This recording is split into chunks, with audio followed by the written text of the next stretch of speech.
एक हीरा व्यापारी था जो हीरे का बहुत बड़ा विशेषज्ञ माना जाता था, किंतु गंभीर बीमारी के चलते अल्प आयु में ही उसकी मृत्यु हो गई। अपने पीछे वह अपनी पत्नी और बेटा छोड़ गया। जब बेटा बड़ा हुआ तो उसकी माँ ने कहा, बेटा, मरने से पहले तुम्हारे पिताजी ये पत्थर छोड़ गए थे।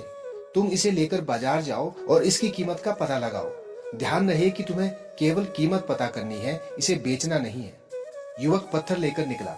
सबसे पहले उसे सब्जी बेचने वाली महिला मिली। अम्मा, तुम इस पत्थर के बदले मुझे क्या दे सकती हो? युवक ने पूछा। उस महिला ने कहा कि देना ही है तो 2 गाजर के बदले मुझे ये पत्थर दे दो, ये मेरे सब्जी तोड़ने के काम आएगा। युवक आगे बढ़ गया। इस बार वो एक दुकानदार के पास गया और उससे पत्थर की कीमत जानना चाहिए। दुकानदार बोला, इसके बदले में अधिक से अधिक 500 रुपए दे सकता हूँ। देना हो तो दो, नहीं तो आगे बढ़ जाओ। उसके बाद युवक फिर एक सुनार के पास गया। सुनार ने पत्थर के बदले 20,000 देने की बात की। फिर वह हीरे की प्रतिष्ठित दुकान पर गया। वहां उसे पत्थर के बदले 1 लाख रुपए का प्रस्ताव मिला। और अंत में युवक शहर के सबसे बड़े हीरा विशेषज्ञ के पास पहुंचा और बोला, श्रीमान, इस पत्थर की कीमत बताने का कष्ट करें। विशेषज्ञ ने ध्यान से पत्थर का निरीक्षण किया और आश्चर्य से युवक की तरफ देखते हुए बोला, यह तो एक अमूल्य हीरा है। करोड़ों रुपए देकर भी ऐसा हीरा मिलना मुश्किल है।